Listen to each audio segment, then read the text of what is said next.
If I can't keep my head held high enough, I'll just speak love and watch the smiles come, bring my spirits up. There's some shit I like to fix, but I still know that I'm blessed.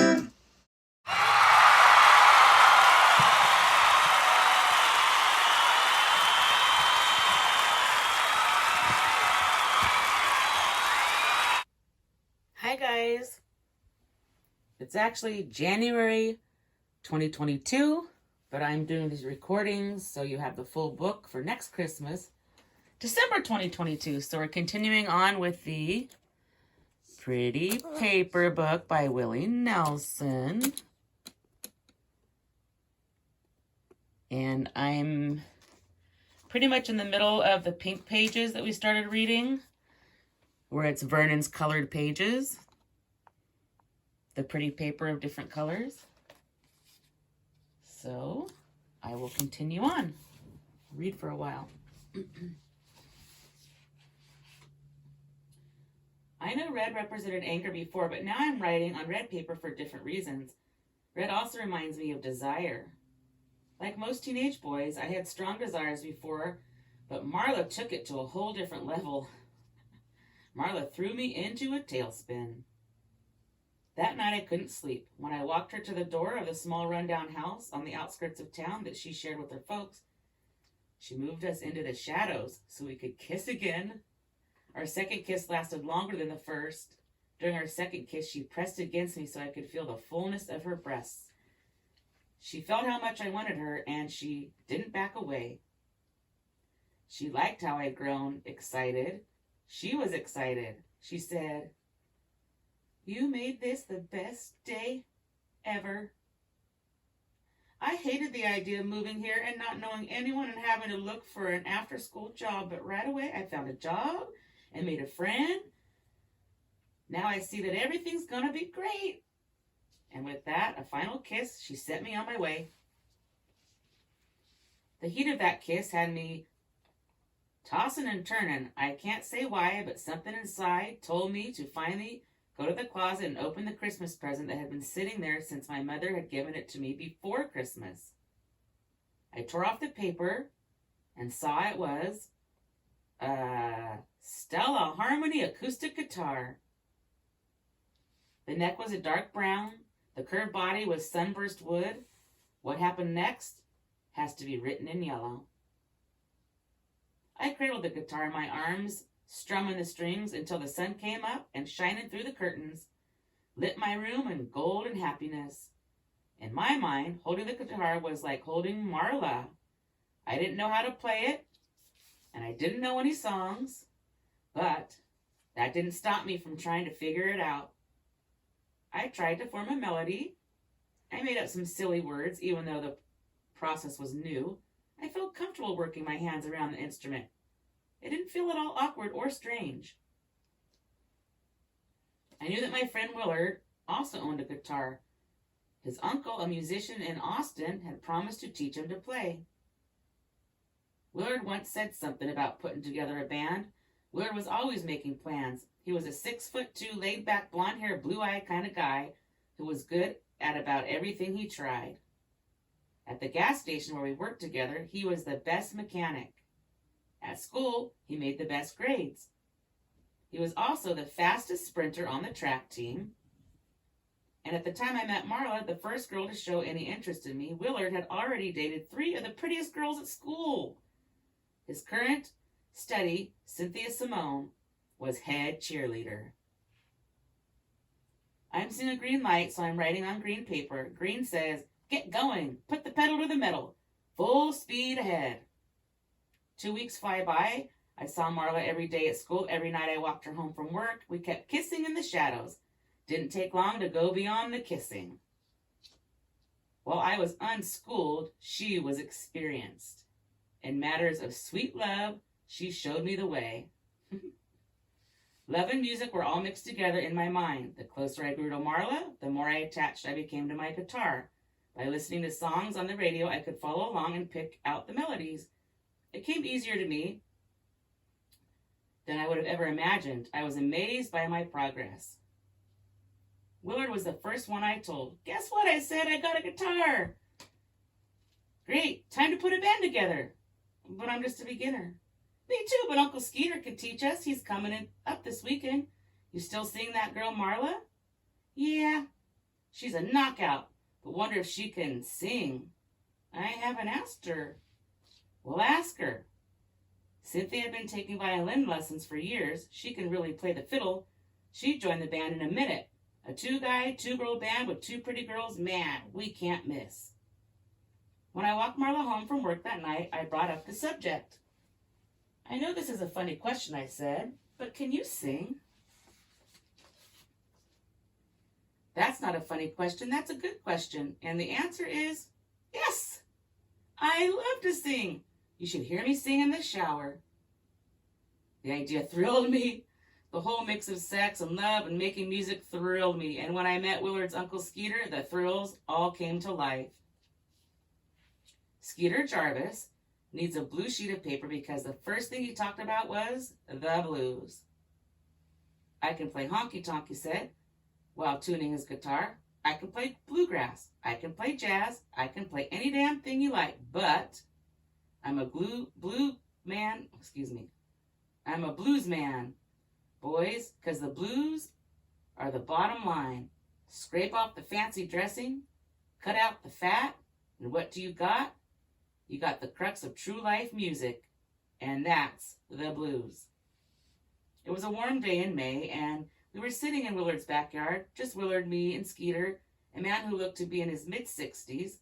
His long face was weather-worn, full head of gray hair, big ears, big bulging eyes, lanky build, long arms, long fingers, long fingernails, big sly grin, and an unlit hand-rolled cigarette stuck in the corner of his mouth. I figured it was tobacco. I figured wrong. I ain't gonna smoke this shit in the presence of young men, he asked, especially not in the presence of my nephew. I'm not gonna recommend it, but I'm not gonna lie and act like I don't like it and don't see it as something a whole lot better than that gut-wrenching whiskey that turns sane men crazy. I've seen whiskey turn peaceful souls into cold-blooded killers. I have seen whiskey destroy the lives of God-fearing women. Why, a mere half pint can turn a saint into a sinner. This here weed has none of those devilish properties. All it does is let me relax. And that, boys, is what the blues are all about. Like of lightning, Hopkins himself once told me, you play the blues to lose the blues, so I'm just going to start off by playing me some blues. Skeeter leaned back on the rickety wooden folding chair and played a salty string of notes that shot right down from my head to my heart. My heart got warm all over. I've heard blues on the radio by John Lee Hooker, whose popular songs like Boogie Chillin' I'd recently began to learn by ear. But Skeeter, who played on a beat-up, arch-top blonde Gibson acoustic that he said was over 50 years old, offered up a pure, deep-down Delta version of the blues. Simple, but filled with feeling. After noodling around a while, he reached down and put on a neck rack that let him blow his silver harmonica, while at the same time, he picked his guitar. This went on for a while, leaning into his mouth harp, plucking those strings. He was giving us a private show, and we were eating it up. When he finally came up for air, I asked him about the bottleneck that he had slipped on his fingers. He answered with a deluge of stories about Buka, Bottleneck, Dupree, the black man who taught him everything he knew. That's why I'm schooling you boys, he said. I'm schooling you the way Bottleneck schooled me. I'm starting with the blues. When it came time for our instructions, both Willard and I, guitars in hand, sat in folding chairs across from Skeeter. Just follow me, Skeeter said. I'll start the line and you finish it. Skeeter played a blues line and I followed, but Willard stumbled. You're thinking too much, son, Skeeter told his nephew. Don't think, just shut your eyes and let the feeling come out. But I need to know where to put my fingers, Willard protested. I need to see what notes to play. Willard struggled. This was the first time I'd seen him struggle with anything. While I soared, it wasn't that I was trying to exceed. I was just doing what came naturally. Skeeter heard what was happening and dealt with his nephew patiently. He showed him lots of love. He got him to strum simple rhythm guitar while giving me room to solo. I'm not saying my solos were all that great, but they did seem to make sense. Just tell the story, son, Skeeter egged me on. Just say what you gotta say. A few minutes later, in spite of what he said earlier, he lit his joint, inhaled, and started talking about singing. Now any man who plays guitar gotta put his voice to it, he declared in his words, starting to slur a bit. You gotta sing because talking is okay, but singing is better. Singing is talking made pretty. Birds sing and we love 'em for it. Talking gets tired, but singing stays new. Singing calms down the devil inside us. Mama don't talk us to sleep, she sings us to sleep. She don't talk no lullaby, she sings it. You don't talk no love out of a lady, you sing it out of her. You sing her into your song. You boys follow? We nodded. I can sing, Willard said. I like to sing. I know you can, and you're gonna have a band. You might just do the singing, especially if your buddy here keeps burning up the guitar. You ever heard of Tommy Duncan? Of course we had. Tommy's a piano player and singer for the Bob Wills and Texas Playboys. Smoothest singer ever, except for Jimmy Rogers. That man could yodel. I could sing you some of his songs so you can feel what I'm talking about. Maybe we should think about someone more up to date than Jimmy Rogers, Willard suggested. Skeeter didn't like that suggestion. Now that's the problem with you young folks. Don't care nothing about what came before. Only interested in what's ahead. Well, I say you can't get ahead without looking back. See what worked then? Then figure out how to rejuggle it as to make it your own. That's a smart way.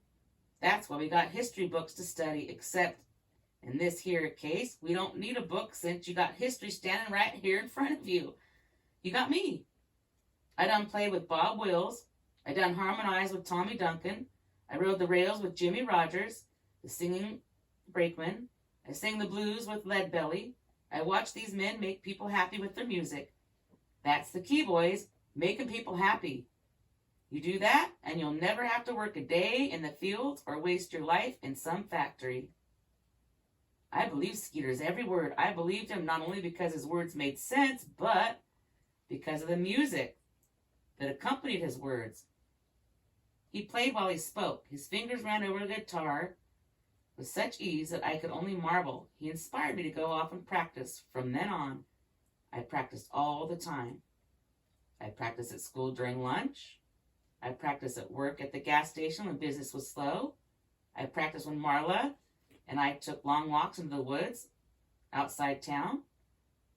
We had our hidden spots, an abandoned barn, a secluded meadow where I practiced before we made love. Then I practiced after we made love. Marla would sing along while I practiced.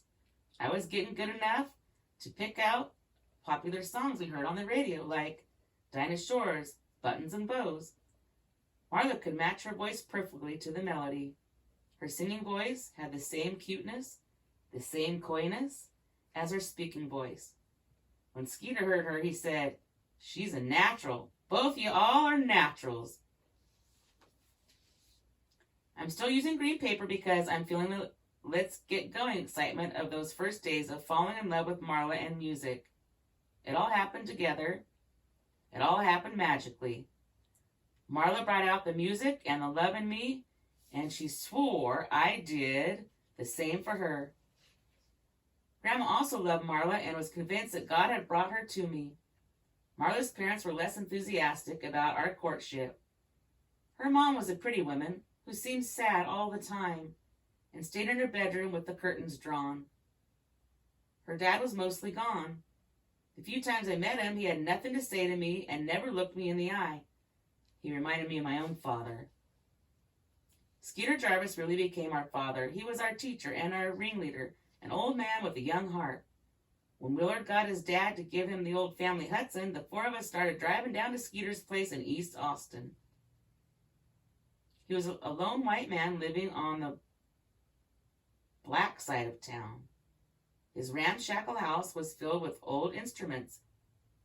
He said he repaired the instruments of the most famous musicians in Texas, but I never saw any of those musicians at his house. I also wondered why, given how good he wasn't in a band. He said he was. He said he was altering between 3 or 4 bands, but he never invited us to hear him. Only later did I learn from Willard's dad, Skeeter's brother, that Skeeter, for all his bragging, had a crippling phobia about playing in front of more than 3 or 4 people. He was stricken with stage fright. Maybe that explains why he devoted all his crazy energy to prepare us to perform in public. He needed to get us to do what he couldn't. Every band had its own strange chemistry, and ours was no different. Among 4 people, talent and drive are not evenly distributed. Everyone knew I'd become Skeeter's protege, just based on how quickly I learned his lessons. Because it seemed only fair, I was happy to let Willard, who switched over from the guitar to a bass fiddle, to do the singing along with Marla. Their voices matched up in a pleasing manner. Willard's pitch wasn't as good as Marla's, but good enough. They got along great. To see them singing together, you'd think they were an actual couple in love. Cynthia could play decent fiddle. Besides, in those days, a girl fiddler was a novelty, especially a raven-haired beauty like Cynthia. I liked Cynthia. She was popular for a reason. She was a nice girl with a good heart. There were times, though, when Cynthia got jealous of the tight harmony between Marla and Willard. But Willard reassured her that they were play acting. It was a musical act and nothing more than make-believe romance. Skeeter also found us a drummer, a short red-haired kid our age nicknamed Sticks. Stick had lots of nervous energy. He played in a high school marching band. He also worked at Skeeter's instrument repair apprentice, as his apprentice. And best of all, he had his own set of drums. Sticks didn't say much, but he had a positive energy and a strong beat. Willard, Marla, Cynthia, and I had one powerful thing in common. We liked attention. Marla and Cynthia were more than just pretty girls. They were knockouts. Who knew the effect that had on the opposite sex? In their snug sweaters and skirts, in their western boots and frilly earrings, they loved being on stage. Same for me and Willard, because he's a handsome guy, standing tall, and as he plucked the bass, Willard attracted the girls. I attracted the people who were into music. Progressing by leaps and bounds, I was eager to show off my skills. We called ourselves Good Friends. It wasn't a fancy or clever name, but it fit. We were good friends. Marla and Cynthia had become close in spite of the fact that Cynthia was worried that Willard had feelings for Marla. I could have worried about the same stuff, but I put it out of my head. I stayed focused on the music. We followed Skeeter's advice when he said our first gig should be homegrown. Play for your schoolmates and friends, he urged. Get the people you live with to like you. Make sure the home crowd is behind you. That's just what happened. When we played local high school dances, we were a hit. Skeeter had made sure we could cover a lot of current hits like Hank Snow's I'm Moving On and Lefty Frizzle's If You Got the Money, I've Got the Time. Marla sang a version of the Andrews Sisters' I Can Dream, Can't I? And she and Willard duetted on Teresa Brewer's Music. But Skeeter also encouraged me to write. He saw that I had that ability. It's good to be able to copy songs from the radio, he said. Everyone loves hearing those songs, but if you ever want to have your own song on the radio, you're going to have to write it. How do I do that, I asked. Never have really written before. Have you ever dreamed? Sure. Well, all the stuff that happens in your dreams, all those stories you're making up in your mind, that's writing. It is? Hell yes. That's pure creativity, boy. Proof the mind is a fountain of ideas that won't ever dry up. Only things stopping the mind is overthinking. When you try too hard, when you rack your brain, when you stop thinking and stop racking and get to relaxing, why? The ideas just pour from you.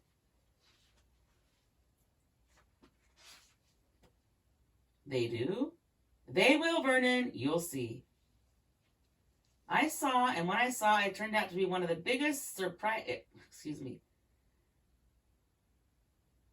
I saw, and when I saw, what I saw turned out to be one of the biggest surprises of my life. Ideas came to me just the way Skeeter predicted. That's why I'm writing on yellow paper. When I see yellow, I see light bulbs bright with ideas. The best ideas came to me when I was with Marla. She was at our house more often than her own. Grandma had become her second mother. Grandma wouldn't even object if she went with me into my bedroom, as long as we left the door open. I'd be on my bed, guitar in hand, and Marla would be sitting across from me, our toes touching. I'd start strumming, and Marla would start humming. This guitar stuff is too easy for you, she teased. You need to get a harder instrument like a tuba. I'd like to see you lugging a tuba around. I'd make you carry it for me. Good luck with that. I'm sticking with the guitar, I said. All right, then play something pretty. I plucked a pretty melody out of pure air. What do you think? I asked. I like it. If the song's going to be about me, all my songs are about you. I know, but this pretty one, this one has to be especially about me. Used to be sad, I began to sing, wielding the words to the notes. Used to be lonesome and blue, then someone came along, someone like you. Someone like me or me? Asked Marla. I don't want you wanting someone like me, I want you wanting me. Of course the someone is you, I said. Who else could it be? Let me start over again. I took the same notes and sang over them. Used to be sad, used to be lonesome and blue, didn't know what love was till I found you. That's better, said Marla. Let me go on, let me sing. Thought I'd be alone the rest of my days, living life in dark foggy haze. Living life in a dark foggy haze. That sounds too sad, Marla interrupted. People like sad songs, but this sad song turns happy. Listen to this. The fog done lifted, the sun's shining through, and it's all because God gave me you. You sure you want to bring God into it? That line will make Grandma happy. Besides, what do you have against God? You were the one who said you really weren't a believer. That was before I met you. That's the whole point of the song. Will you call it Marla's song? Why not? But then you got to mention me in the lyrics. What rhymes with Marla? Let's ask Willard. He's the one going to sing it. Maybe not, Marla. Maybe I'm going to sing this one. I can hear Willard singing it. He's the one with the big voice.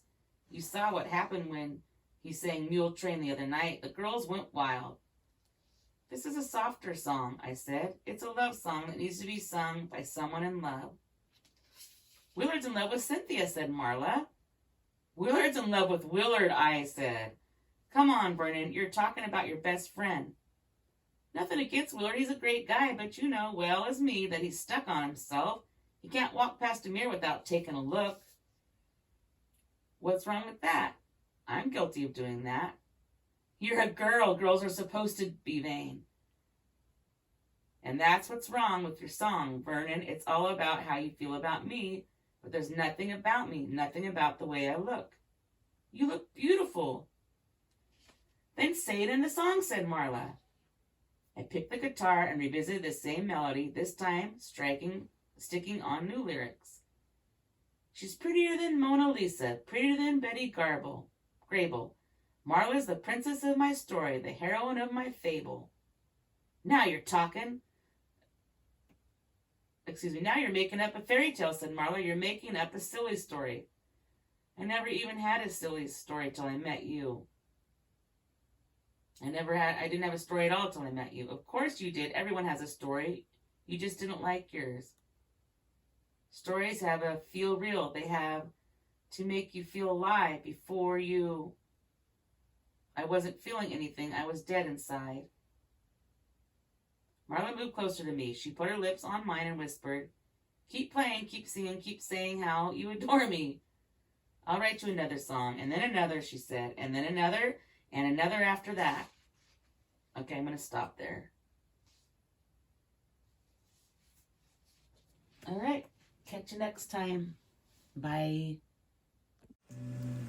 If I can't keep my head held high enough, I'll just be love and watch the smiles come. Thanks for watching. Bring my spirits up. Don't forget to stop and smell the flowers. There's some shit I like to fix, but I still know that I'm blessed.